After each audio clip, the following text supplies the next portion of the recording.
Ok, donc cette séance de TD numéro 4, on va la faire sur le deuxième sujet que je vous avais distribué, qui est sur la programmation dynamique. Donc on a déjà fait l'exercice la dernière fois sur le répartir les restaurants sur les aires d'autoroute. Là, on va faire la deuxième partie de la feuille de TD qui traite du problème du sac à dos. Alors le problème du sac à dos, je ne pense pas vous l'avoir déjà présenté en cours. C'est un problème important de l'optimisation combinatoire. De toute façon, je vous ai dit, j'ai choisi que des problèmes très classiques et qu'on retrouve dans beaucoup de situations de modélisation. On va en parler du problème du sac à dos lors du prochain CM. Le prochain CM, il portera sur les algorithmes d'approximation. Et on prendra comme exemple le problème du sac à dos. On fera un algo d'approximation pour le problème du sac à dos.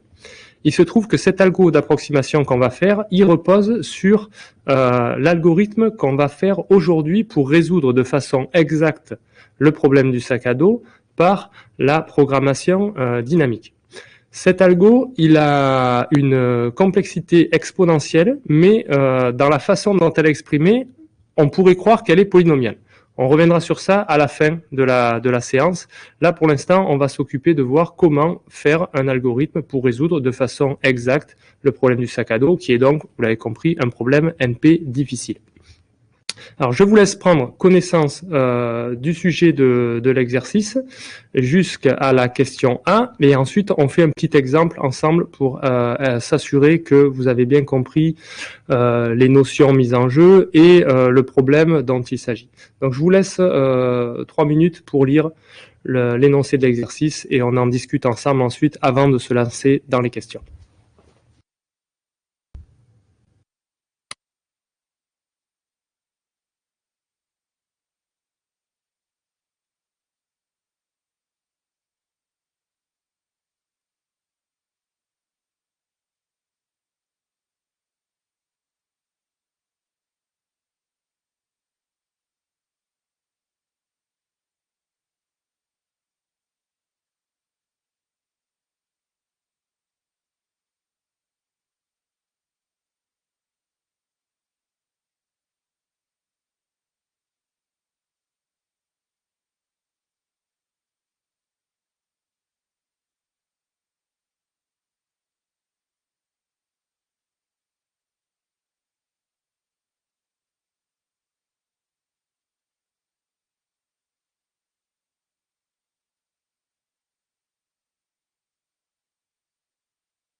Ok, alors peut-être faisons un exemple. Du coup, déjà du problème. Qu'est-ce que c'est la donnée du problème dans le sac à dos? C'est une collection d'objets qui ont chacun une valeur et un poids. Donc là, par exemple, l'objet numéro 1, il a valeur 4 et il a poids 2. D'accord? Et vous avez comme ça pour tous les objets un poids et une valeur. Valeur, c'est noté VI, le poids, c'est noté WI. Le I, c'est l'indice de l'objet, d'accord? Objet 1, 2, 3, jusqu'à 5. Donc, il y a 5 objets. Donc, on vous donne une collection d'objets qui ont chacun un poids et une valeur, et on vous donne un poids limite pour le sac à dos. D'accord? Donc, le but, c'est quoi? C'est de prendre dans le sac à dos, en respectant son poids limite qui vous est donné, c'est de prendre une collection d'objets qui a la plus grande valeur possible. D'accord?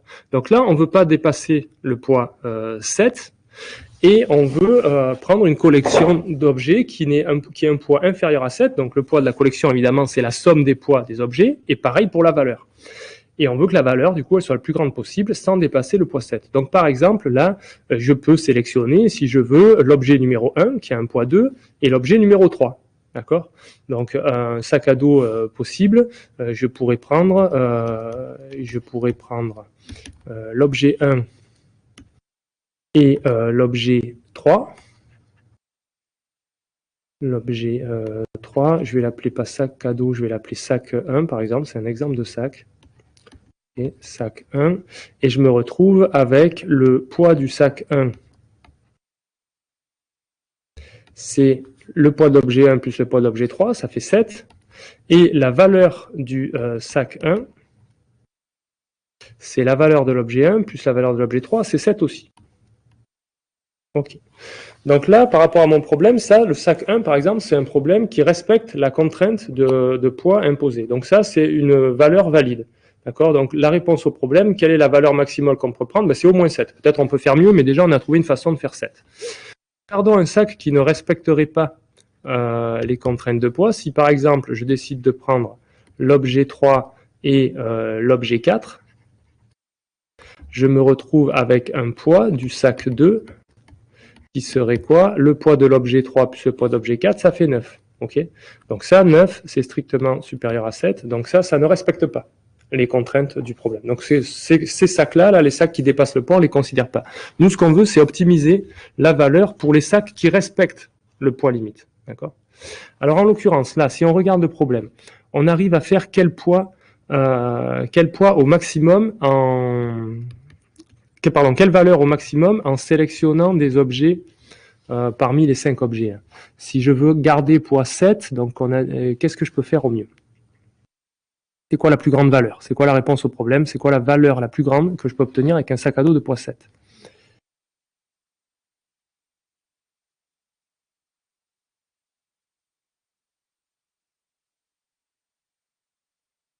« 11. En prenant quels objets alors, Titouan?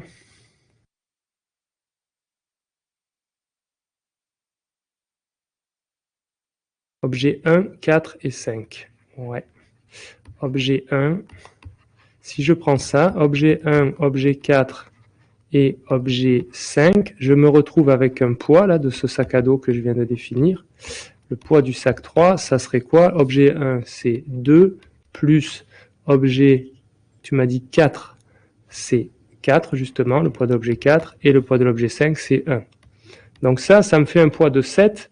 Ça, c'est OK, ça respecte les contraintes imposées par le problème. Et quelle est sa valeur? La valeur, tu m'as dit qu'elle était de 11. On va vérifier ça. La valeur du sac 3, ça serait la valeur de l'objet 1, c'est 4. Plus la valeur de l'objet 4, c'est 5. Plus la valeur de l'objet 5, c'est 2. Et donc, ça fait 11. Ok, donc on peut faire au moins 11. Alors en fait, il faudrait vérifier, mais pour ça, il faut essayer toutes les combinaisons. C'est pour ça que le problème est NP difficile. Et si vous le faites, là, sur ce petit exemple, c'est facile de le faire à la main, de tête, et vous pouvez vérifier qu'en fait, il n'y a pas de meilleure combinaison. Vous auriez pu aussi prendre l'objet de poids 4 et l'objet de poids 3, mais ça fait que 6 en valeur. On a déjà essayé de faire 5 et 2. Il n'y a pas trop d'autres façons de faire. On peut prendre 5,1 aussi, ça fait 6, mais ça fait que 5 en valeur. La meilleure façon, c'est vraiment de prendre ça. L'objet de poids 4, l'objet de poids 2, l'objet de poids 1, ça fait un poids de 7, et on a bien une valeur qui monte à 11, c'est la plus grande valeur qu'on peut obtenir. Donc ça, c'est la réponse au problème. Okay, ça, c'est l'optimum. Et c'est ça le problème qu'on cherche.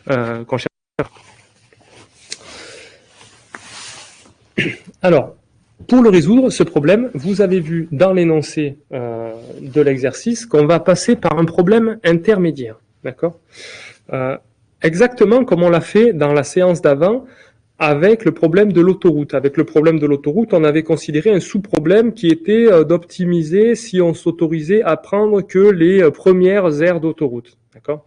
Mais là, on va faire un peu pareil.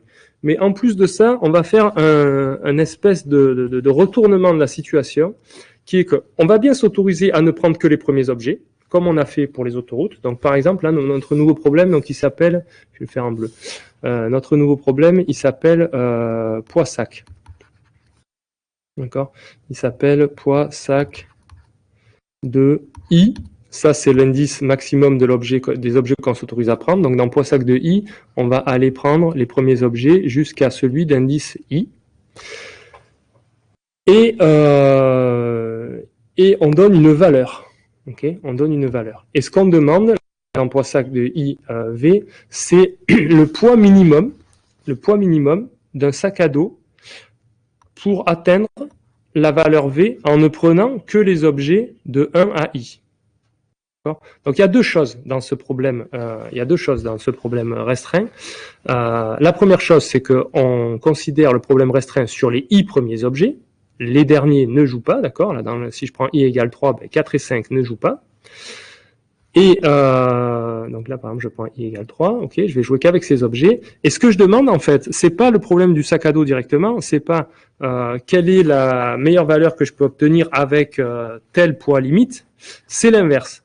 C'est quel est le plus petit poids limite que je peux prendre pour obtenir une valeur fixée. Donc c'est pas le poids qui est fixé et on cherche à maximiser la valeur, c'est la valeur qui est fixée et on cherche à minimiser le poids.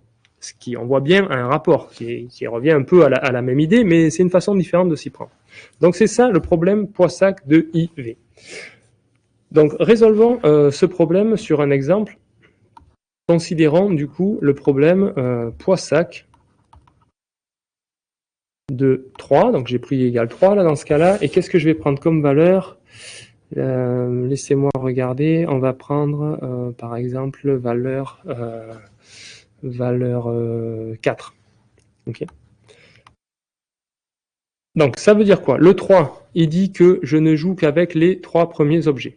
D'accord? Et le 4, qu'est-ce qu'il dit? Il dit que je veux atteindre, je veux sélectionner un nombre d'objets là parmi les 3 premiers qui me permettent d'atteindre la valeur 4. Et ce que je veux, c'est que le poids des objets que j'ai sélectionnés, leur poids total, ça soit minimum. Alors, c'est quoi le mieux qu'on puisse faire pour atteindre le poids 4 avec ces 3 objets?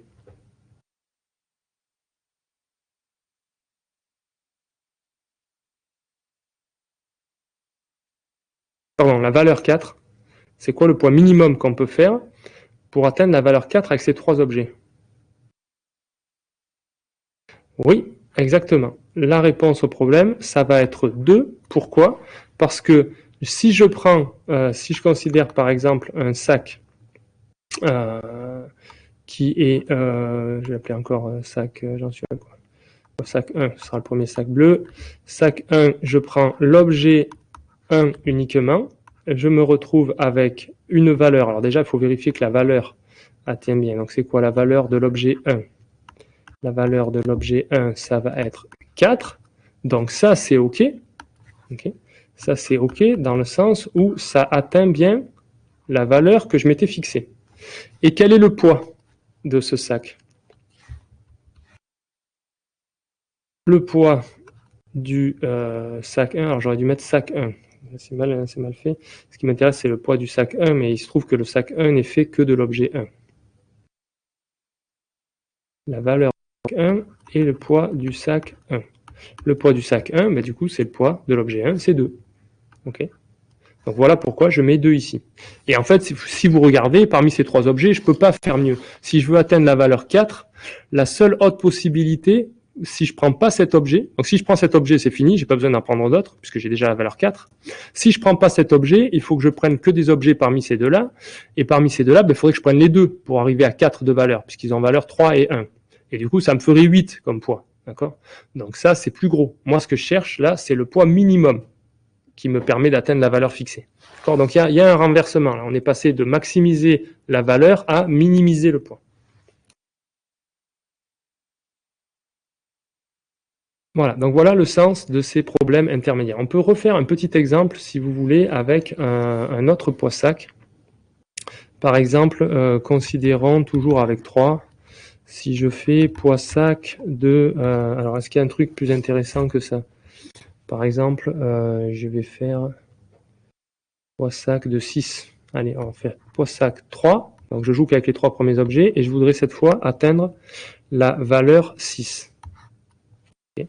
C'est quoi le mieux que je puisse faire avec ces 3 objets, le plus petit poids de sac à dos, pour permettre d'atteindre la valeur 6 ? Ben déjà, ça, c'est assez facile à répondre parce que c'est quoi ? On ne peut pas calculer un coefficient valeur poids et on prend à chaque fois le maximum.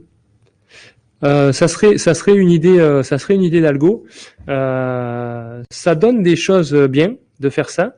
Ça résout pas le problème de façon exacte. D'accord ? Ça, c'est un truc qu'on pourrait faire pour faire un algorithme d'approximation, Angel. Et nous, en fait, tu verras que on fera quelque chose de différent. On fera un algo d'approx qui ne prend pas en compte le rapport entre la valeur et le poids. Mais c'est une tactique possible. Par contre, ça résout pas le problème de manière exacte. C'est ça qu'il faut bien voir. En fait, si tu sélectionnes les objets de meilleur rapport valeur-poids, de meilleur rapport qualité-prix, si tu veux, tu es pas sûr d'optimiser le poids du sac au total si tu commences par les objets de meilleur rapport qualité-prix.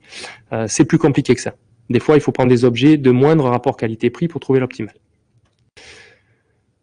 Mais ça donne des algorithmes d'approximation intéressants de faire ça. Nous, on n'ira pas jusque-là. On fera un autre algo d'approx qui va se baser sur l'algo qu'on est en train de faire aujourd'hui et qui est relativement plus simple.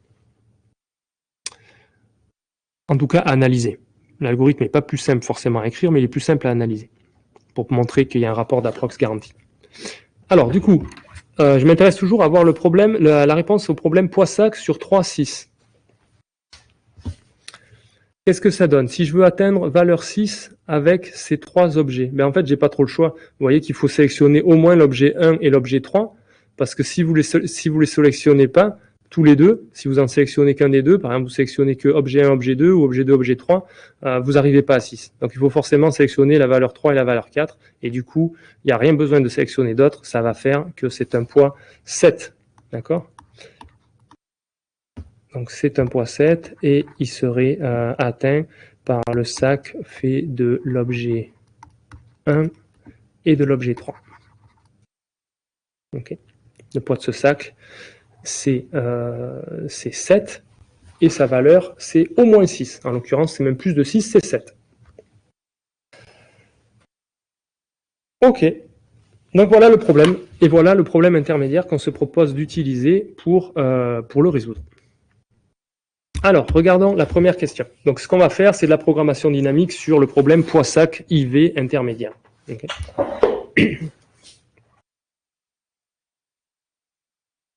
Peut-être, attendez, peut-être avant qu'on se lance dans le problème, on regarde de suite pourquoi, si on est... parce que là, l'exercice, il va faire quoi ? Il va chercher à calculer tous les poids-sacs de IV pour toutes les valeurs possibles de I et de V. Okay. Alors, je vous fais remarquer déjà que les valeurs possibles de V, ça sert à rien de prendre les valeurs plus grosses que la somme des poids des I, la somme des valeurs des I premiers. D'accord ? Si vous demandez poids-sac de 3, vous ne pouvez pas demander poids-sac de 3 quelque chose plus grand que 8, parce que de toute façon, avec les 3 premiers objets, leur somme, elle fait 8. Donc, vous ne pourrez pas monter plus haut que ça. D'accord ? Donc, nous, ce qu'on va faire, c'est calculer pour tous les I et pour tous les V valides, c'est-à-dire pour tous les V qui vont jusqu'à la somme des valeurs des I premiers objets, on va demander poids-sac de IV. On va tous les calculer.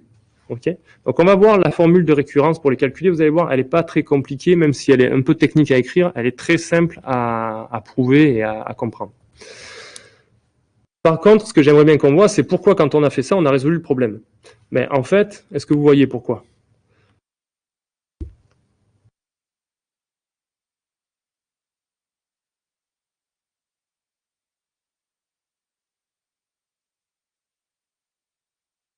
C'est quoi le truc auquel je vais m'intéresser si j'ai calculé tous les poids sacs de IV pour résoudre mon problème?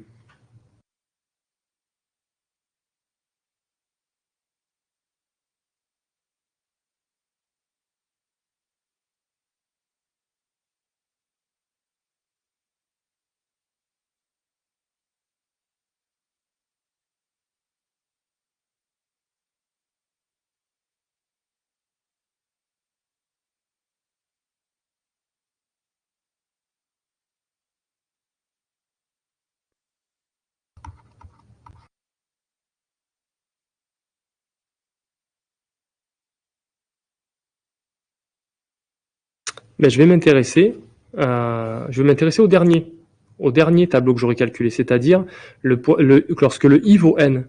Lorsque le i vaut n, j'ai le droit de sélectionner tous les objets, d'accord? N'importe quel objet parmi toute la collection. Donc en fait, il n'est pas contraint ce problème. Si vous voulez, le problème est contraint quand i est plus petit que n, mais quand i égale n, on peut sélectionner tous les objets. Mais là, dans ce problème, on aura donc calculé poids sac de n v pour toutes les valeurs v. Donc en particulier, je l'aurais calculé pour 0, 1, 2, etc. Jusqu'à la plus grande valeur. On a dit la plus grande valeur, c'est la somme des poids de tous les objets. Les valeurs, pardon, de tous les objets. J'arrête pas de faire le truc. Ok. Du coup, quand j'ai cette information, comment est-ce que je résous le problème initial? Le problème de donner une limite qui est fixée, qui est le poids W du sac qu'on m'a donné. On m'a donné un poids W maxi à respecter. Quelle est la plus grande valeur que je peux obtenir?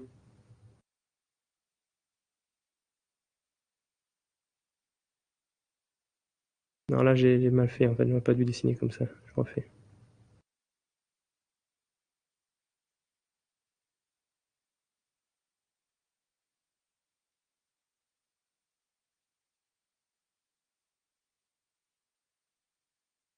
Le W, je vais le mettre bien en face d'une case. Voilà. On prend le plus petit poids avec la plus grosse valeur à l'étape suivante. Je suis pas sûr de comprendre ce que tu veux dire, le plus petit poids avec la plus grosse valeur à l'étape suivante. Ce qu'on prend surtout, c'est ce qu'il y a dans la case indicée par le grand W. C'est ça, la réponse au problème. D'accord? Pourquoi? Parce que dans cette case, qu'est-ce qui a marqué? Il y a marqué le... Qu'est-ce que je raconte comme bêtise? Non, je raconte encore des bêtises. Non, non, non, non. Ouais, je crois que je commence à comprendre ce que tu voulais dire. C'est moi qui ai mal écrit le truc. On regarde, on regarde tout ce qui a marqué là dans les cases, d'accord? Et on regarde la dernière case qui contient une valeur inférieure ou égale à W, d'accord? Je regarde la dernière, la plus haute case qui contient une valeur inférieure ou égale à W. Je regarde son indice que je vais appeler, c'est une valeur, d'accord? C'est une valeur là-dedans, je vais appeler V, ben c'est ça la réponse au problème.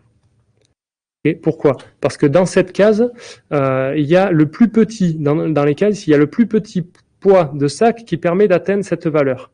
Et nous, on a le droit à un poids grand W. Donc si je regarde une case où il y a un truc qui est écrit qui est plus grand que W, je ne peux pas atteindre ça. D'accord? Et là, en l'occurrence, les poids, c'est croissant hein, dans le tableau. C'est croissant. Donc s'il y en a un qui est strictement plus grand que W, ça veut dire que tous les suivants sont plus grands que W. Donc moi, je regarde le dernier qui est inférieur ou égal à W. Okay, et celui-là, je peux le réaliser avec mon poids W. Et c'est le dernier que je peux réaliser. Et la valeur, ben, c'est l'indice qui est en face. D'accord? Donc là, finalement, la réponse au problème, c'est la valeur, c'est le plus grand indice, tel que poids sac de n V, c'est le plus grand indice V, tel que poids sac de NV est inférieur à W. Okay. Le plus grand V, tel que ça. D'accord? Vous êtes OK avec ça?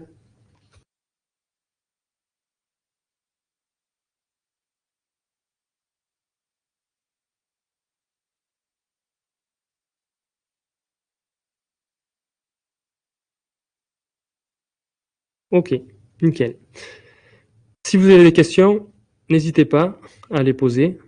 Sinon, on commence à rentrer dans le cœur de l'exercice qui est. Mais une fois qu'on a dit tout ça, déjà, on a bien déblayé l'exercice. C'est-à-dire qu'on a bien compris ce qu'on cherchait à faire. Ensuite, il nous reste qu'un truc, c'est arriver à trouver un moyen techniquement, et on va utiliser la programmation dynamique, de calculer tous les poids sacs de IV.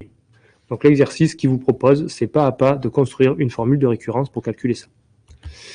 Alors, regardons la première question. En l'occurrence, on vous dit donc on va faire comme on avait fait pour l'autoroute. À chaque fois, on va distinguer on distinguait nous, est-ce que la dernière aire d'autoroute qu'on a le droit de sélectionner, elle participe à la solution ou elle participe pas. Et là, vous allez voir qu'on va faire encore ce genre de considération. On va dire l'objet I, est-ce qu'il participe ou est-ce qu'il participe pas à une solution optimale de poids sac de IV.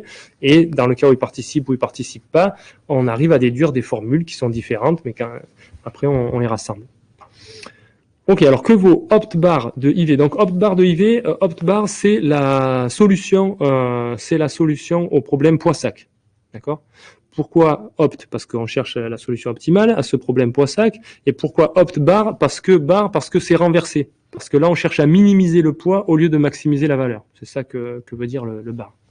Donc nous, on veut calculer opt-bar de IV, c'est-à-dire le poids le plus petit qui nous permette d'atteindre la valeur V si je m'intéresse qu'à sélectionner les I premiers objets.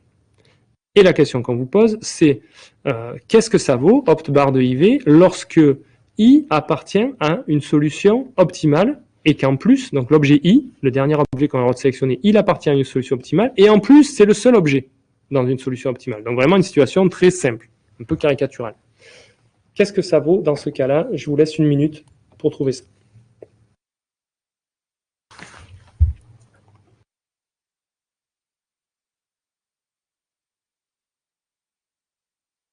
Rappelez-vous qu'on a dénoté du coup la valeur des objets par VI et le poids des objets par WI.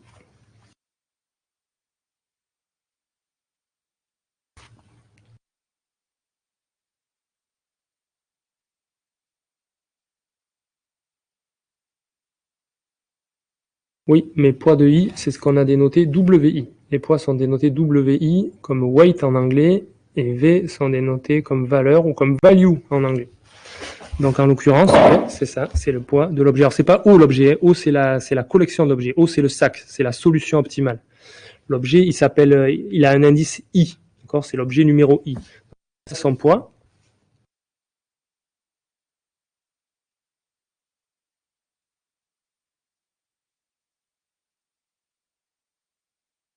c'est WI. Parfait.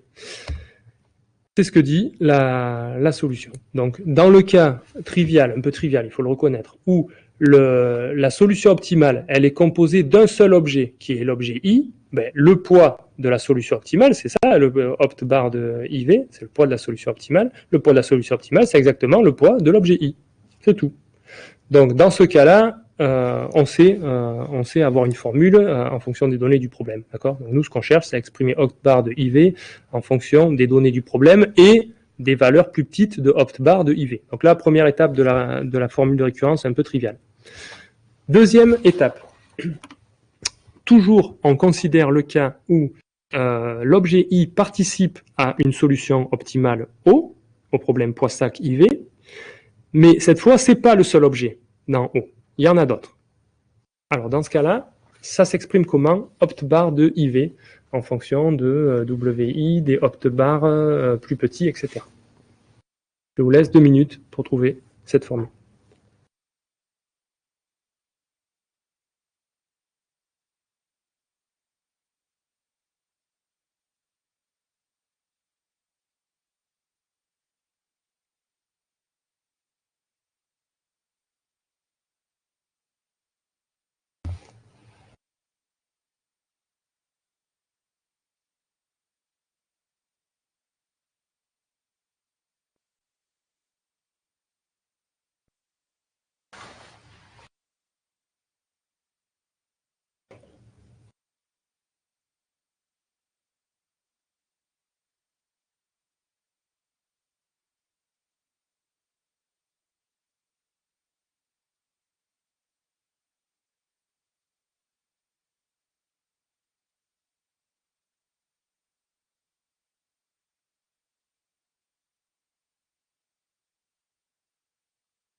Alors, Mehdi, tu dis WI plus opt-bar de I-1.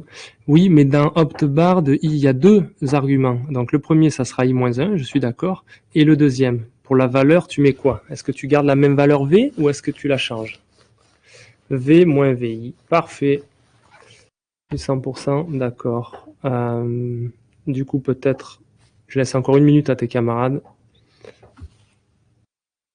pour finir leur raisonnement.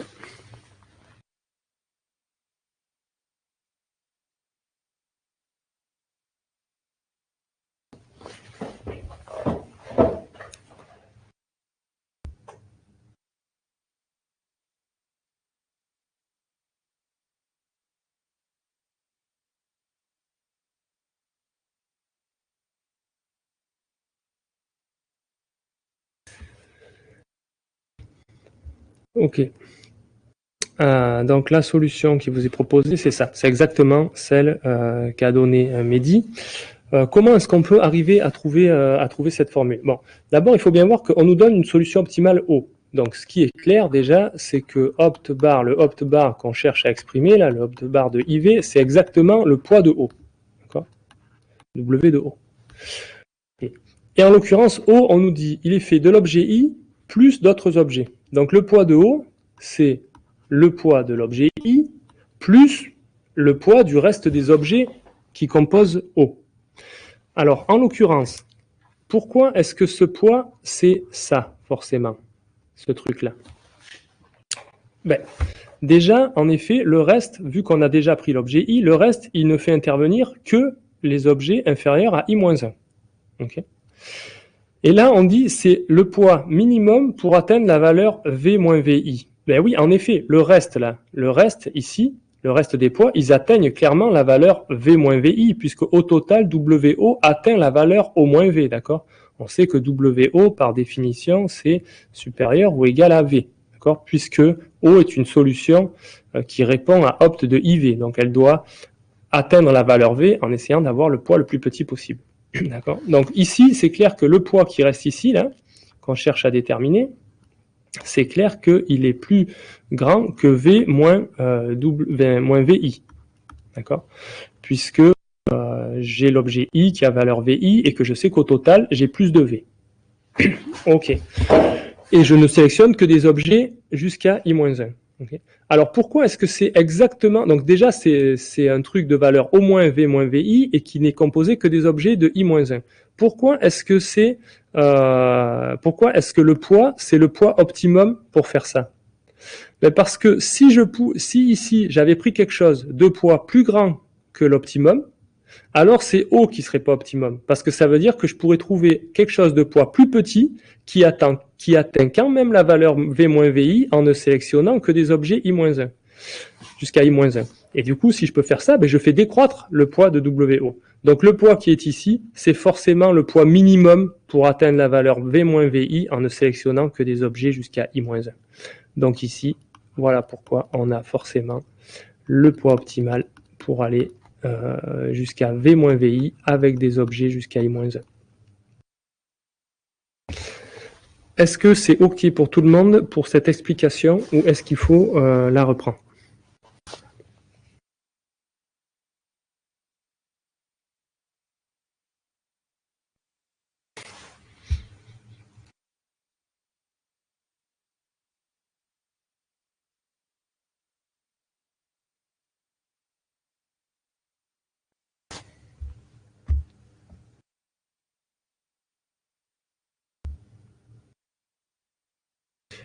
Oui.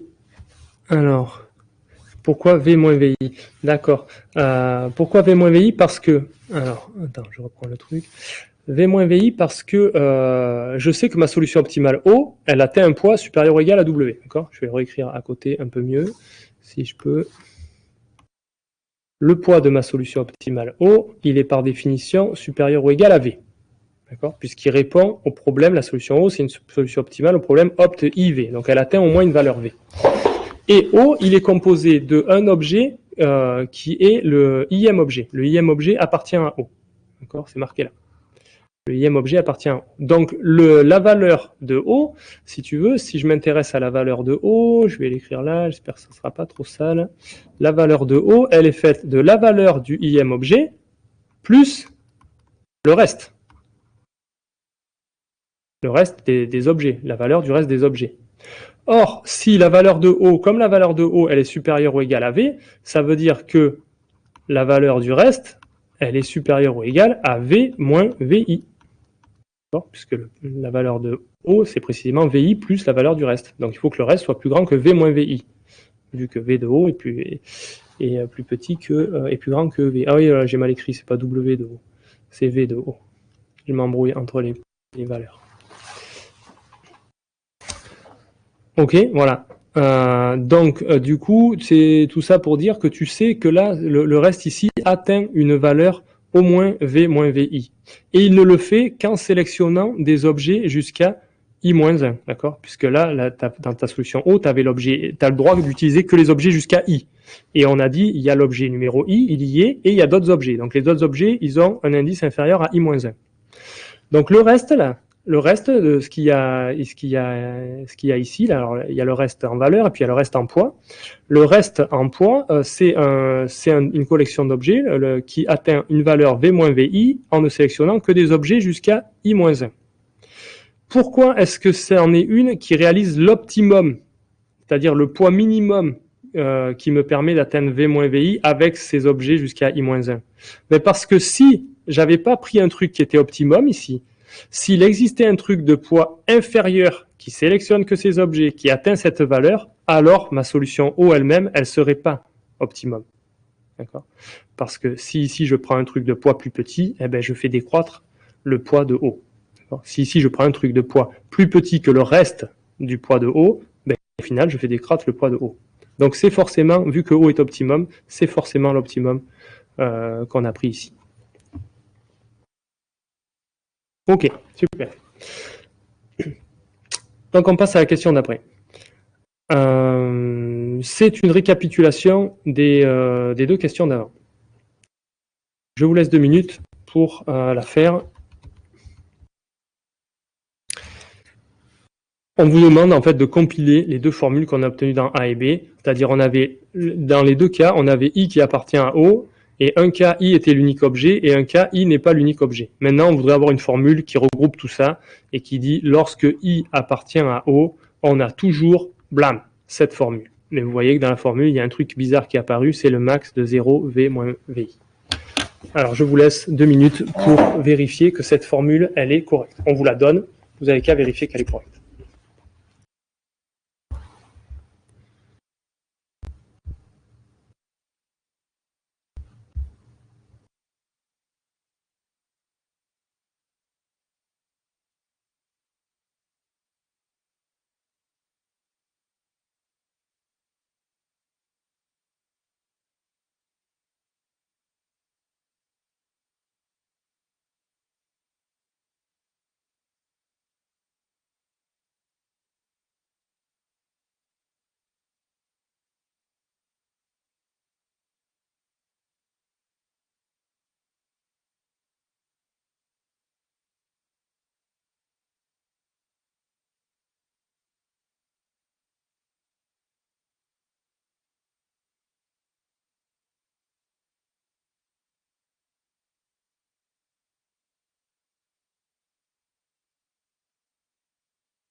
Ok, alors on peut donner des explications pour ça. C'est vraiment une vérification automatique. Qu'est-ce qu'il faut faire pour vérifier? On a déjà fait la formule dans deux cas différents, et là on nous demande de faire une formule qui regroupe les deux cas. Ben, on n'a qu'à vérifier que dans chacun des deux cas, elle est correcte. Donc il y a un cas où I c'est le seul objet de O, il faut vérifier que cette formule-là c'est la même que celle qu'on avait trouvée, qu'elle est égale. Et dans le cas où I n'est pas le seul objet de O, il faut vérifier aussi que la formule qu'on nous donne, elle est égale à l'autre truc. Alors je commence par le deuxième cas. Dans le cas où I n'est pas le seul objet de O, alors forcément, on a VI qui est strictement inférieur à V. Donc là, ce que je cherche à faire, c'est à déterminer que vaut le max entre 0 et V moins VI. Pourquoi on a forcément VI est strictement inférieur à V? Parce que si VI est supérieur à V, alors c'est idiot, la solution n'est pas optimale. Parce que I, pourquoi il ne serait pas le seul objet? Si déjà, rien qu'avec I, on atteint la valeur V, ce n'est pas la peine d'en sélectionner d'autres. Donc, s'il y en a d'autres, c'est que VI ne permet pas d'atteindre la valeur V. Donc, on a forcément VI strictement inférieur à V, et du coup, ben, V moins VI, c'est strictement positif, et le max entre 0 et V moins VI, du coup, ça va être exactement V moins VI. On se retrouve avec WI plus opt bar de I moins 1, V moins VI. Ben, c'est exactement la formule qu'on avait déterminée avant, dans ce cas-là, où I n'était pas le seul objet de O. Donc, dans ce cas-là, c'est OK. Si I maintenant est le seul objet de O, ça veut dire que le I tout seul permet d'atteindre la valeur V. Donc VI est supérieur ou égal à V.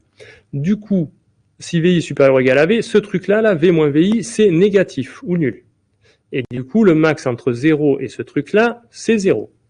Donc on se retrouve avec WI plus opt bar de I-1, 0. Et opt bar de I-1, 0, qu'est-ce que ça dit? Alors je ne sais pas si c'est marqué dans l'énoncé qu'on le prenait par convention ou si c'est pas par convention. Ah oui, ça découle de la convention du fait que si on prend une solution vide, un sac vide, il a une valeur 0 et il a un poids 0. Donc il y a toujours une façon d'atteindre un poids 0 ou une valeur 0, c'est de prendre un sac vide.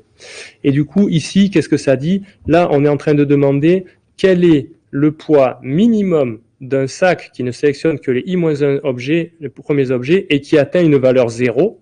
Ben, si on veut atteindre une valeur 0, il suffit de ne prendre aucun objet, ça fait poids 0, et ça, c'est clairement le minimum, parce que tous les poids sont positifs. Donc en fait, ce truc-là, il vaut 0. C'est tout. Ce machin-là vaut 0. C'est pas dit d'ailleurs très explicitement dans la correction, ce truc-là, ça vaut toujours 0. Opt bar de I-1, 0, ça vaut 0. Je vois que vous aviez des questions. Je vais regarder de quoi il s'agit.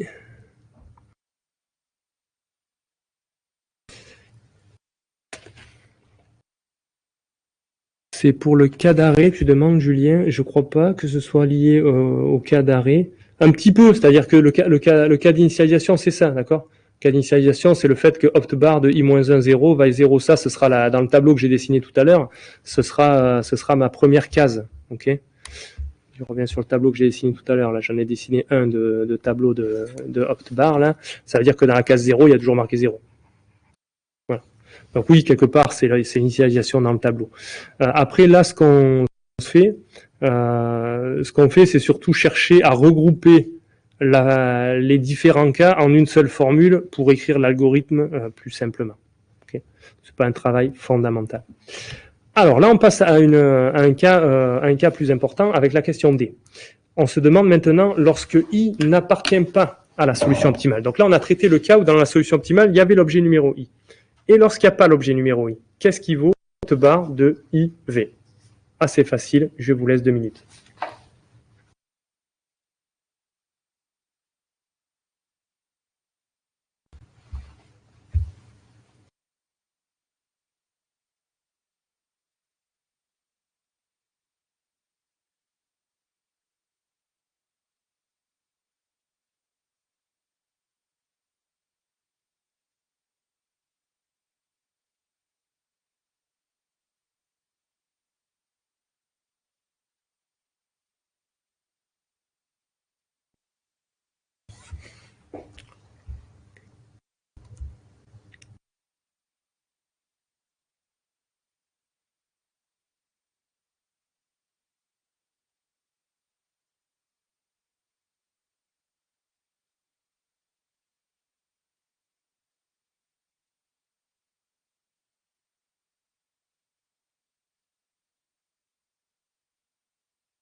Ok. Donc, très simple. Hein. Si vous avez une solution optimale O qui ne contient pas l'objet I, ça veut dire qu'en fait, vous pouvez trouver une solution optimale à notre problème Poisson de IV qui utilise que les objets jusqu'à I-1. Donc en fait, ça veut dire que l'optimum en utilisant les objets jusqu'à I, c'est le même que l'optimum en utilisant les objets jusqu'à I-1. Okay, puisque vous avez une solution optimum qui n'utilise pas l'objet I. Voilà. Ok, ben là, on a fait un petit peu tous les cas. On a fait le cas où il y avait une solution optimum qui utilisait l'objet I, le cas où il y avait une solution optimum qui n'utilisait pas l'objet I, ça recouvre tous les cas. Maintenant, on va faire encore une petite distinction de cas, mais qui en fait est une distinction assez simple et juste pour écrire l'algo, c'est qu'en fait, on va distinguer entre, selon la valeur V, on va distinguer les cas où il y a une chance qu'il existe une solution sans l'objet I et les cas où il n'y a aucune chance qu'il existe une solution sans l'objet I. Parce que dans le cas où il n'y a aucune chance qu'il existe une solution sans l'objet I, on ne pourra pas appliquer la formule de récurrence qui considère le cas où il n'y a pas, où il y a une solution sans l'objet I. D'accord ? Donc des fois, il n'y a pas de chance, que c'est impossible qu'il y ait une solution sans l'objet I, parce que sans l'objet I, on n'arrive pas au poids qui est demandé. On n'arrive pas à la valeur, qui est demandée, au V. Donc allons-y. Est-ce que vous pouvez donner une formule de récurrence dans le cas où V, la valeur V, elle est strictement plus grande que la somme jusqu'à I-1 des valeurs des objets? Ça, c'est le cas où quoi?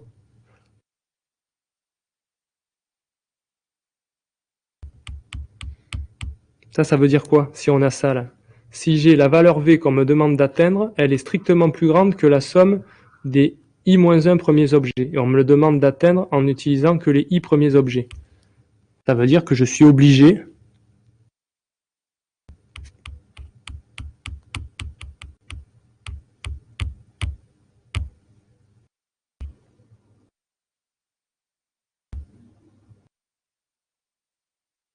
de prendre l'objet I, exactement. Et du coup, quand on prend l'objet I, on a déjà une formule de récurrence. D'accord? Elle est où?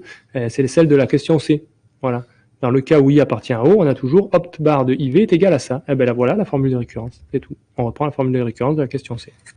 D'accord? Dans ce cas-là, on est obligé d'avoir I qui appartient à toutes les solutions optimales. Donc, on a opt IV est égal à cette formule qu'on a déterminée en C. D'accord? Déterminée en C, la question C. Ok, très bien. C'est le cas où V est strictement plus grand que ça. Il nous reste le cas complémentaire où V n'est pas strictement plus grand que ça, mais inférieur ou égal à ça. Donc, dans le cas où V est inférieur ou égal à ça, il se peut qu'il existe une solution sans l'objet I. Mais c'est pas dit que ça soit la solution optimale. Peut-être il faut utiliser l'objet I, peut-être pas. Du coup, on revient sur quelle formule. Ben, on va prendre la meilleure solution entre celle qui utilise l'objet I et celle qui ne l'utilise pas. Là, je vais un peu vite. Donc, dans le cas où on a ça, on n'est pas obligé de prendre l'objet I, donc il faut faire deux solutions.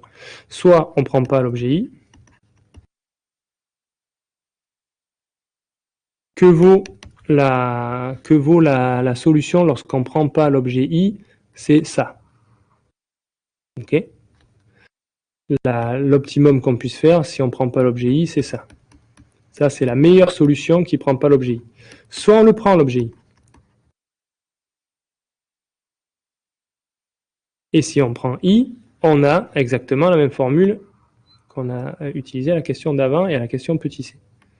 On a WI plus opt bar de I-1. Je vais recopier tout ça un peu pour rien, mais bon. Opt bar de I-1 et du max entre 0 et V moins VI. Okay. Et moi, ça c'est ma meilleure solution qui ne prend pas I. La meilleure solution qui prend I, ben, la meilleure solution pour moi, c'est le minimum entre les deux. C'est ça que je veux. Okay. Donc la formule, elle dit juste ça. Elle dit que, elle est où la formule? Elle est là. C'est le minimum entre opt barre de IV-1, qui est ce truc-là, et WI plus blablabli blabla, qui est ce truc-là. Ok. Donc on a opt barre de IV qui vaut le minimum entre ces deux trucs. Dans le cas où V est comme ça, c'est-à-dire où on a une chance de choisir entre prendre l'objet I et pas prendre l'objet I. Dans le cas d'avant, on n'avait pas le choix, il fallait absolument prendre l'objet I. Ok, ben on a tout. Ok, on a tout là. On a une disjonction de cas sur grand V, qui est grand V plus grand que ça ou plus petit que ça, et dans les deux cas, on a une formule. Ben, c'est parti. On peut écrire un algorithme avec ça pour calculer, avec notre formule de récurrence, les opts de IV.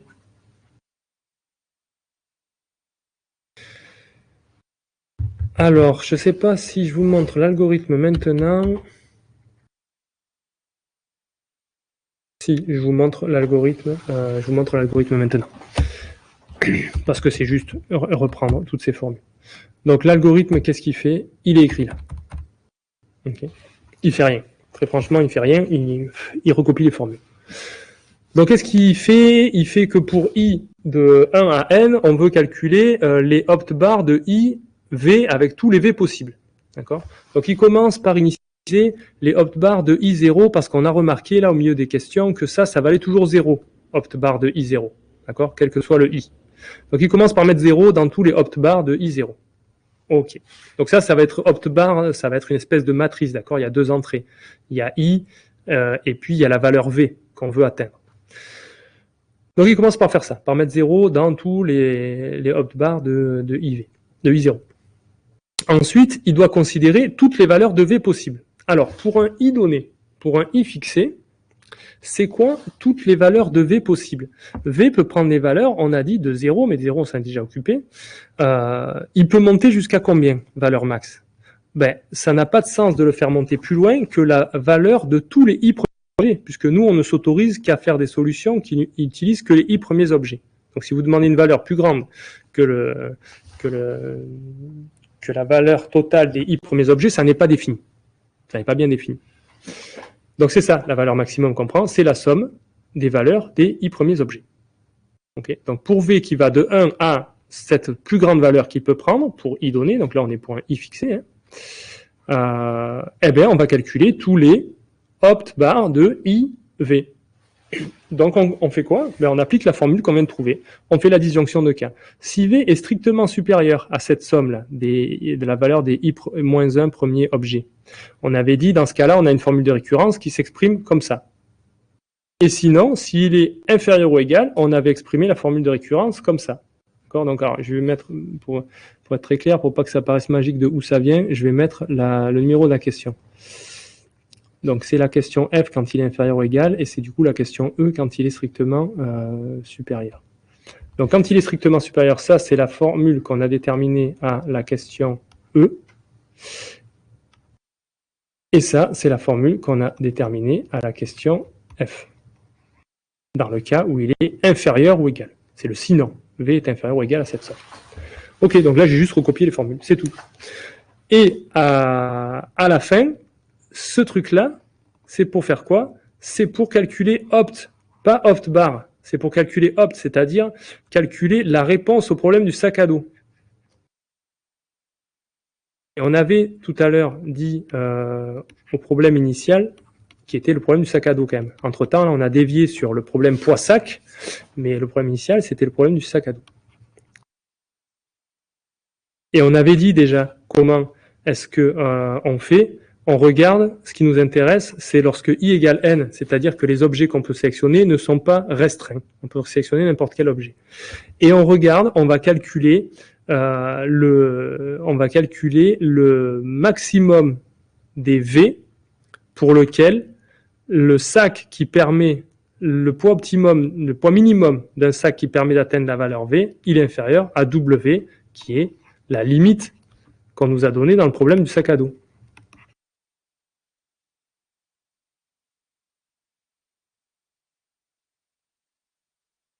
Donc ça, c'est juste parcourir le dernier tableau opt-bar de n pour v qui va de 1 à sa valeur maximale possible, qui est la somme de toutes les valeurs, et regarder le dernier qui la plus grande valeur qui le plus grand V, tel que le poids minimum du sac à dos est inférieur à W pour atteindre ce V. Voilà. Lorsqu'on en trouve un, on le garde. Alors là, j'ai utilisé le fait que ces trucs-là, opt-bar de I de n, opt-bar de n truc, ça c'est croissant.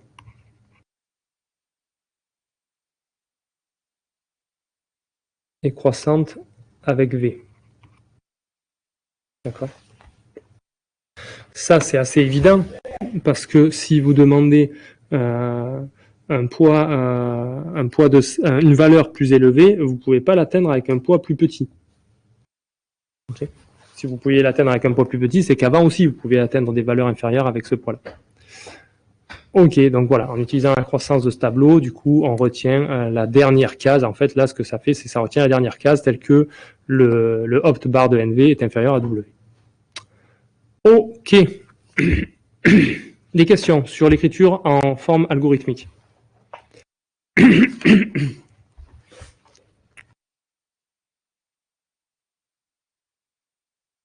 Donc, vous avez vu, dans la programmation dynamique, il n'y a pas vraiment de challenge à écrire l'algo en général. Le challenge, c'est à trouver les formules de récurrence, d'accord? Comment est-ce qu'on exprime les résultats partiels en fonction des résultats partiels d'avant? Et en plus, vous avez vu dans ce cas-là que souvent, on est obligé, on a fait pareil sur l'autoroute, de prendre des résultats partiels, mais aussi de parfois, comme ici dans le sac à dos, de changer légèrement le problème. D'accord? Donc c'est pas évident de trouver la bonne approche avec la programmation dynamique. Des fois, il faut prendre un problème qui a un rapport avec le problème initial, mais qui n'est pas exactement le problème initial. Là, on n'a pas résolu le sac à dos sur les i premiers objets. C'est pas comme ça qu'on a fait. On a résolu un problème inverse. D'accord?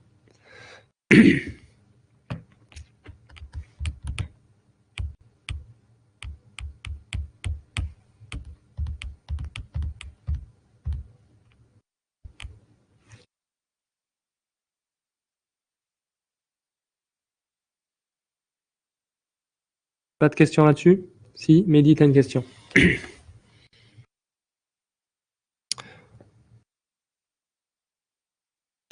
Est-ce qu'on peut... Ah oui, bonne question, oui. Est-ce qu'on peut connaître les objets sélectionnés? Je me suis même pas posé la question de ça, alors que c'est naturel. C'est quand même ça qu'on veut savoir à la fin, c'est quels objets il faut prendre.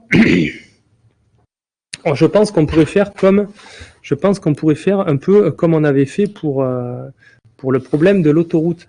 C'est-à-dire que quand tu appliques la formule de récurrence, tu sais si tu sélectionnes l'objet I ou pas. D'accord? Si tu passes dans ce cas-là, tu sélectionnes l'objet I. Donc tu peux retenir le plus grand objet qui est dans ta solution optimale. Dans ce cas-là, clairement, c'est l'objet I. Et dans ce cas-là, si tu choisis, le minimum va te dire si tu choisis cette option, cette solution ou cette solution.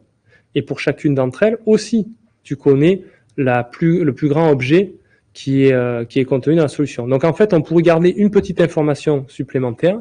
On pourrait garder, pour chaque opt de IV, on pourrait garder le I max qui participe à une solution optimale. Et du coup, comme ça, tu peux reconstruire ta solution pas à pas en disant, OK, le Imax de opt de IV, quand tu sais quel opt de IV tu as sélectionné à la fin, là-dedans, quel opt de NV t'a permis d'obtenir le truc, tu sais directement quel est le dernier indice qu'a utilisé dans cette solution, et tu sais si elle a été... et tu sais... Alors oui, il faut retenir... Ouais, il faut retenir aussi de où vient le truc dans la formule de récurrence. Il faut retenir deux trucs, je pense. Le dernier indice utilisé et dans la formule de récurrence, tu t'es basé sur, tu as obtenu la solution à partir de quel opt bar. Comme ça, après, tu vas voir lui aussi son dernier indice utilisé et de quel opt-bar il vient, etc. Et comme ça, tu reconstruis complètement ton truc. Donc oui, c'est une bonne question et je pense que c'est pas plus difficile que dans le problème de l'autoroute. On pourrait s'y prendre de la même façon.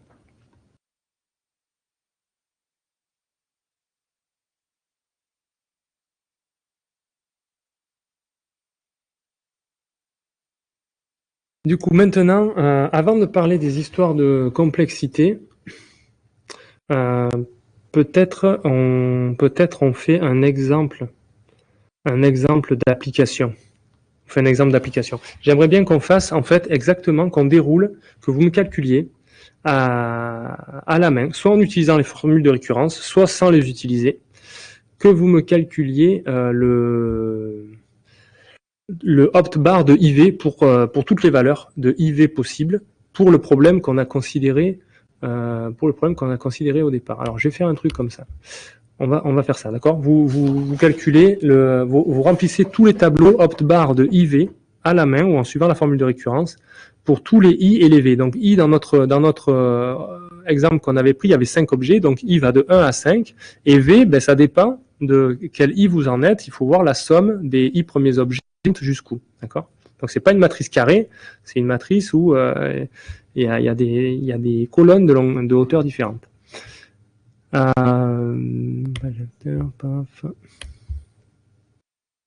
je vais vous laisser 10 minutes pour remplir ces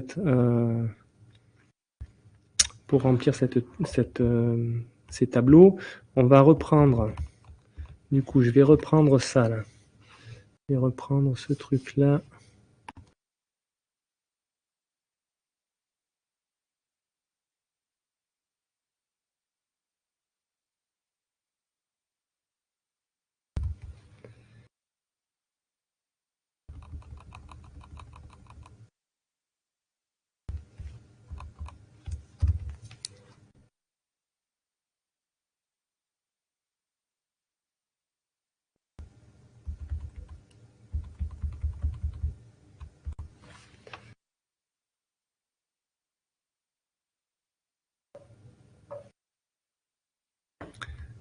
Voilà.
Mais la correction du TD, Baptiste, elle est toujours en ligne. Je mets toujours les TD à l'avance avant la séance. Donc celui-là, c'est le même TD que la dernière fois. Il y a la correction qui est en ligne sur le site de l'UE.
Ok, donc dans le problème qu'on avait donné, la somme des poids c'est 15. Donc le plus grand tableau, il va être de taille 16 parce qu'il commence à 0 et il va jusqu'à 15. Donc ça, c'est le tableau pour i égale 5, où on s'autorise à sélectionner les 5 premiers objets. Là, c'est le tableau pour i égale 4. Je vais faire pour celui pour i égale 3.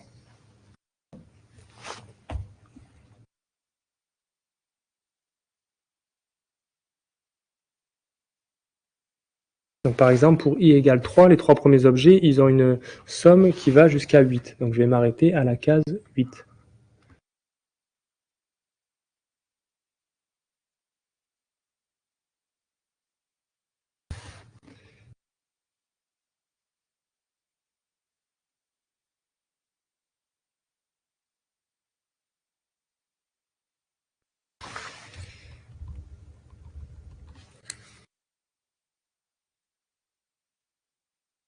Donc ici, là, de ce côté-là, on a les valeurs de V. Ça, c'est les valeurs de V. Et puis ici, en bas, on a les valeurs de I.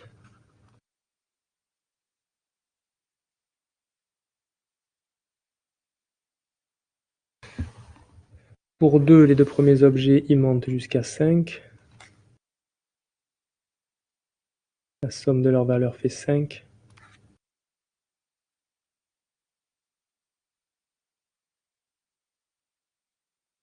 Et le premier objet, sa valeur, elle fait 4.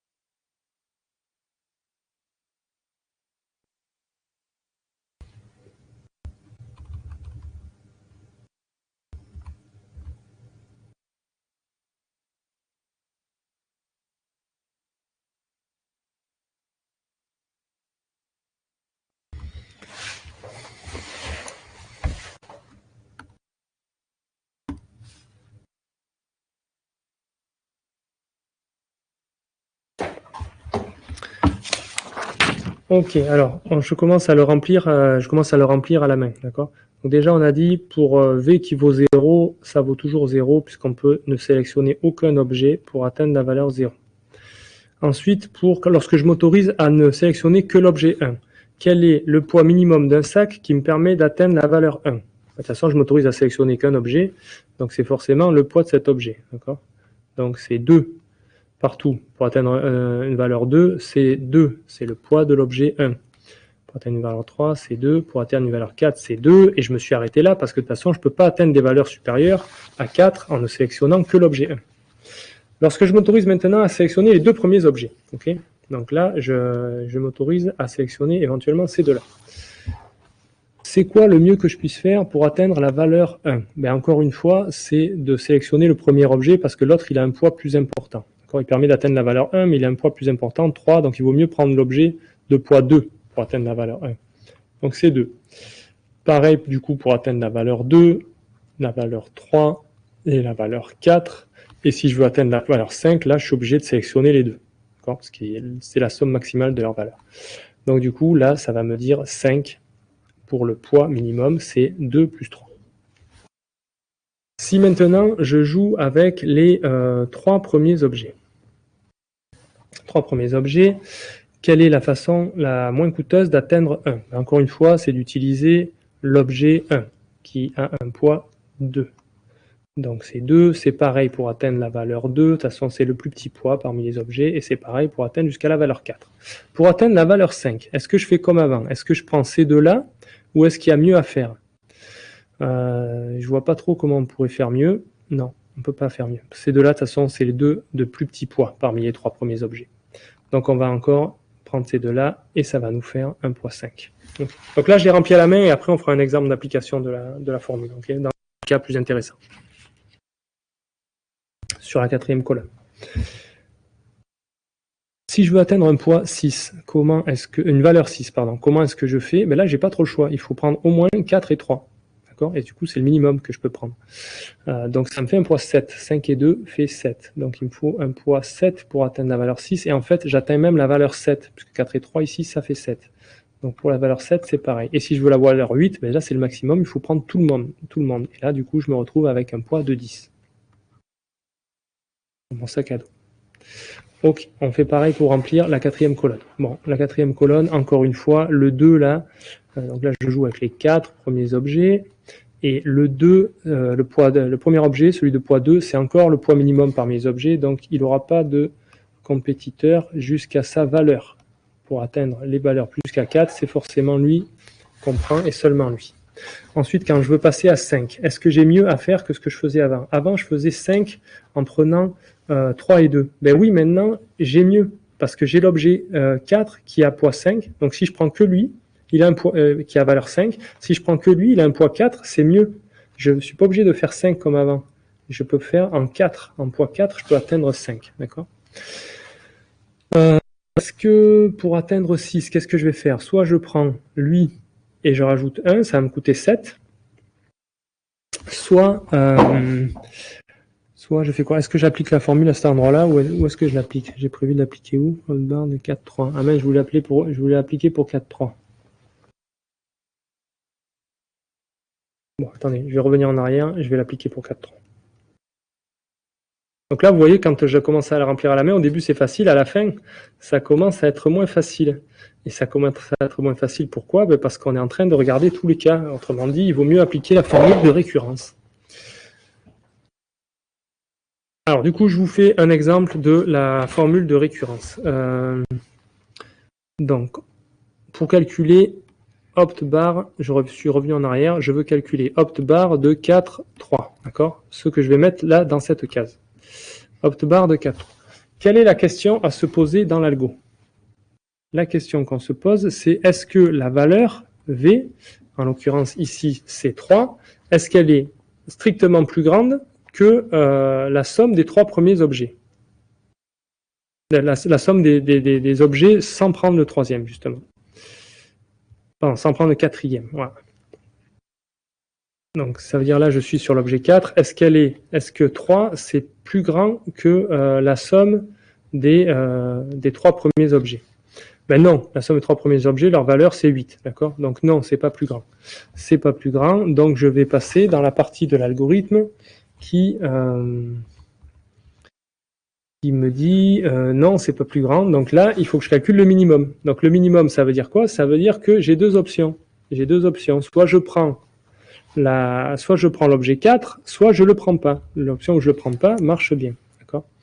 Donc là, on teste est-ce que 3 est plus grand que la somme des premiers trucs, 8, on répond non, et du coup, on se retrouve avec deux options.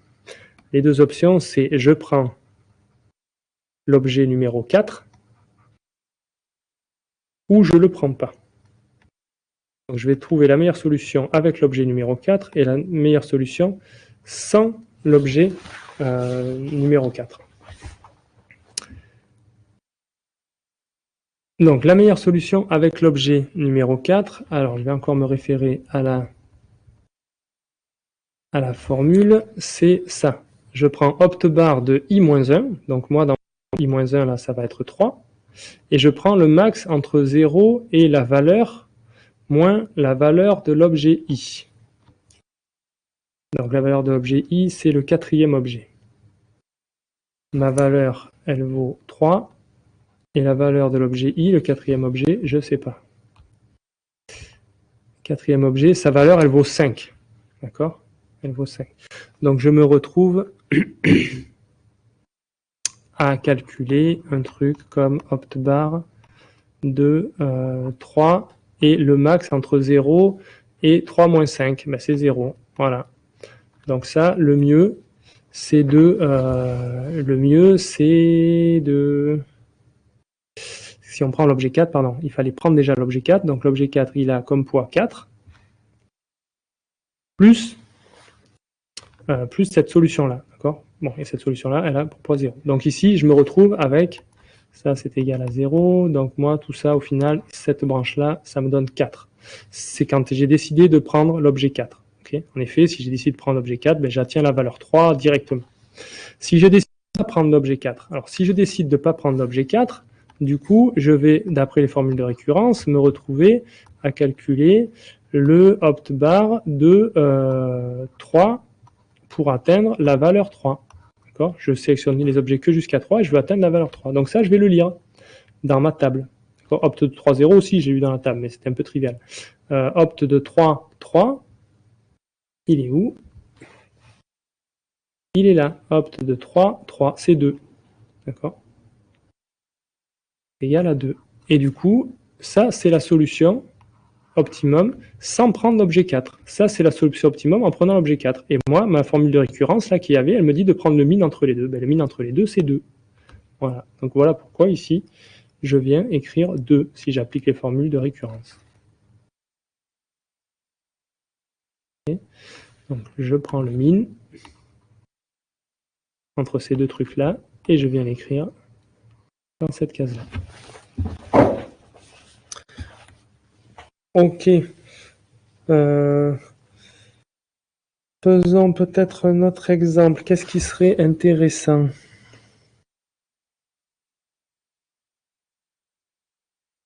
On peut faire opt bar de 4, 7. Alors du coup, on avait rempli quoi? Ici, on avait dit pour 4, si je veux atteindre 4, c'est encore 2. Si je veux atteindre 5, le mieux c'est de prendre celui-là, c'est 4. Si je veux atteindre 6, est-ce que je fais comme ça? Ça va me coûter 7. Ou alors je prends 5. Je vais atteindre 6. Je peux le faire aussi comme ça. 4 plus 3, ça va me coûter 7 encore. Et je vois pas de truc mieux à faire. Donc pour moi, ça doit valoir 7, mais j'ai marqué 6 dans ma correction.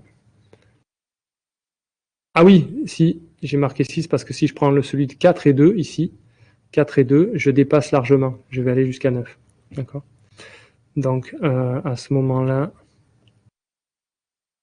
du coup, il n'y a pas trop de suspense ici. Si, avec un poids 6, 4, l'objet 1 et l'objet 4, je vais aller jusqu'à 9. Donc ici, je vais avoir 6 jusqu'à 9. Okay. Calculons le 10 avec la formule. Ça va nous donner un cas un peu différent d'application. Donc ce que je veux calculer maintenant, c'est opt bar de 4, 10. Okay. Et encore une fois, du coup, je me retrouve à faire le test. Est-ce que 10 est plus grand que la somme des 3 premiers objets, 8? Et cette fois, je réponds oui. Donc quand je réponds oui, il n'y a pas cette disjonction de cas. Ça veut dire que je suis obligé de prendre l'objet numéro 4 dans la solution. Donc du coup, ma solution optimale, elle va être de prendre l'objet numéro 4 qui a un poids 4 et de prendre, comme tout à l'heure, opt bar de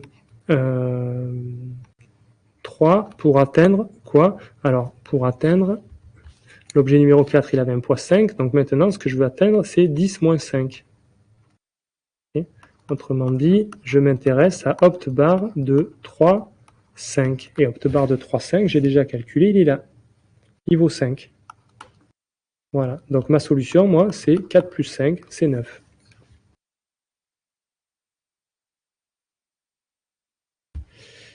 « 4 plus 5 égale 9, et c'est ce 9 que je viens reporter là-haut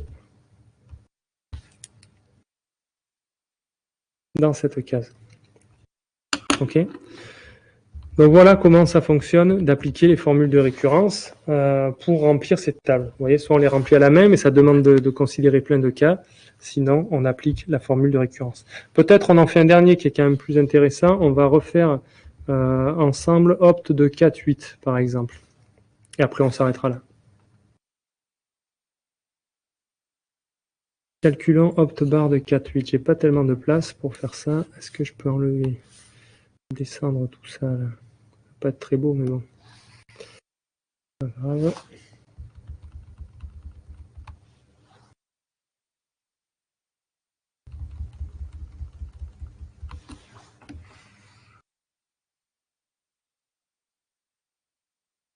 Et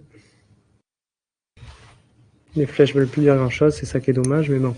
On refait un exemple peut-être un peu plus intéressant, un peu plus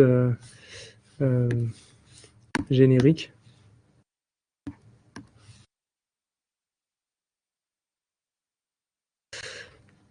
Donc je voulais calculer opt bar par la formule de récurrence, opt bar de, on a dit quoi, 4, 8. Opt bar de 4, 8. Donc comme d'habitude, je me pose la question, est-ce que 8, c'est strictement plus grand que la somme des trois premiers objets, que 8? En l'occurrence, non, c'est pas strictement plus grand. Supérieur ou égal, non.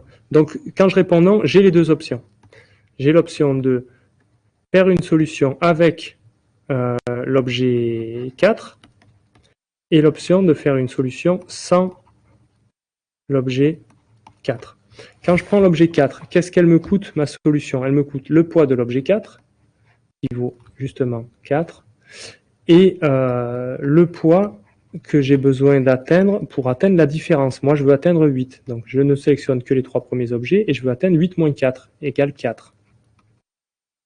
Donc, je vais voir opt bar de 3, 4. Il est là, il vaut 2. Donc ça, c'est égal à 2. Et au total, tout ça, c'est égal à 6. Tout ce truc-là, ça me fait une solution à 6. Ok. Je vais voir maintenant sans l'objet 4. Sans l'objet 4, ce que je vais calculer, c'est le mieux que je puisse faire pour, avec les trois premiers objets, atteindre l'objectif que je m'étais fixé, c'est-à-dire 8.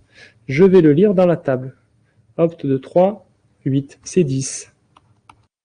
C'est égal à 10. Donc là, ça, c'est la meilleure solution que je peux atteindre sans l'objet 4. Avec l'objet 4, c'était 6. Je prends le min entre les deux. C'est ça que me dit ma formule. Je prends le min entre les deux et je viens le mettre dans 4, 8. C'est-à-dire le min entre les deux, c'est 6. Et je viens le mettre dans 4. Voilà pourquoi ici, il y a un 6. OK.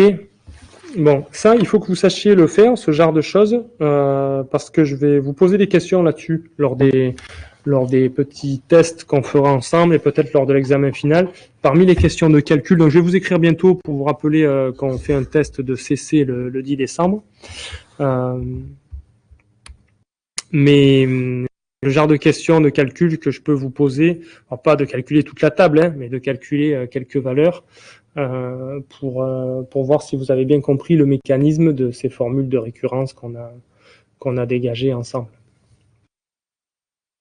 Du coup, peut-être, vous savez, on ne va pas forcément parler de la question de complexité, ou alors très vite fait.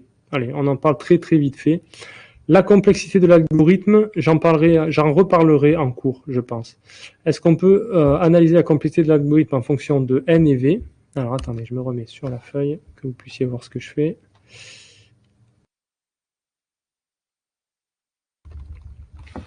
Donc n et v star. V star, c'est la valeur la plus grande.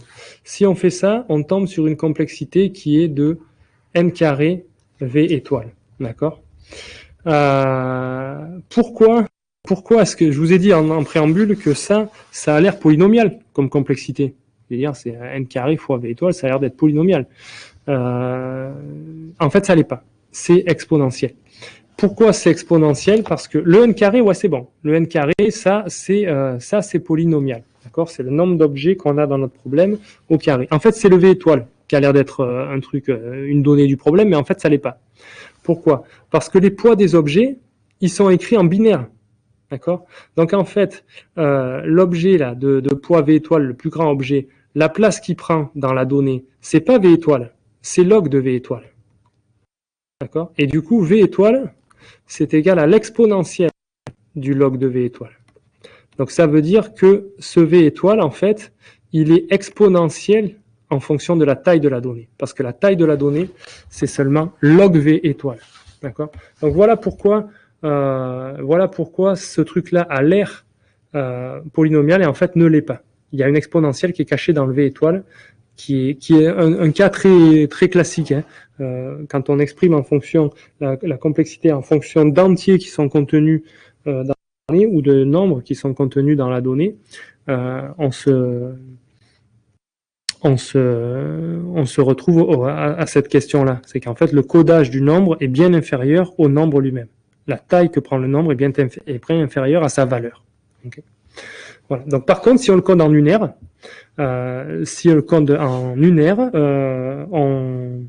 on a la taille qui est égale à la valeur. Mais coder en unaire, c'est un peu stupide. Alors, ces algos-là, on les appelle pseudo-polynomiales. C'est-à-dire, ils sont polynomiales si vous codez les nombres en unaire. Mais coder en unaire, c'est pas du tout efficace d'un point de vue de pratique de programmation.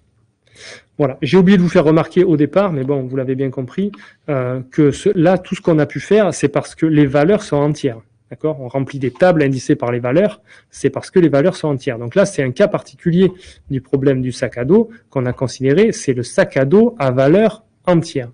Et c'est pour ça qu'on a pu faire un algo. Et dans le cours, on traitera le problème général, le sac à dos à valeur réelle, et on se ramènera au sac à dos à valeur entière. Et grâce à ce résultat-là qu'on vient de voir ensemble, on fera un algo d'approx avec un facteur d'approximation garanti. Ok, bon, c'était un peu long finalement de dérouler l'exemple à la main. C'était peut-être pas le mieux à faire. Voilà. Est-ce que vous avez des questions sur ce TD?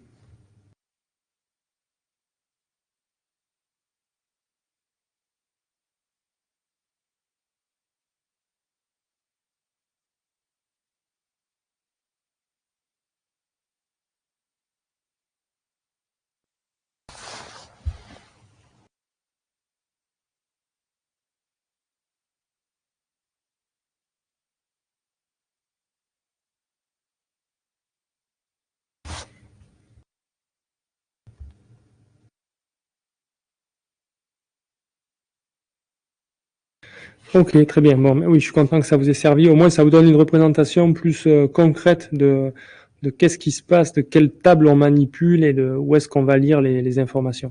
Et vous voyez aussi que la formule de récurrence, finalement, quand même, elle permet quelque chose de sympa. C'est que dans la plupart des cas, on va juste lire ce qui est écrit dans une autre case. C'est ça la programmation dynamique, ok? On a dit, on stocke tout dans les cases et après, le calcul devient trivial. Une fois qu'on a stocké, on va juste se référer au résultat qu'on a calculé avant. La seule chose qui n'est pas triviale dans tout ça, c'est la façon dont on se réfère à ces résultats. Ça, c'est la formule de récurrence. Ok, très bien. Mais si vous n'avez pas de questions, j'arrête de vous embêter plus longtemps. Et je vous dis à quand? Mais peut-être demain. Oui, demain, vous avez TP. Donc, à demain en TP.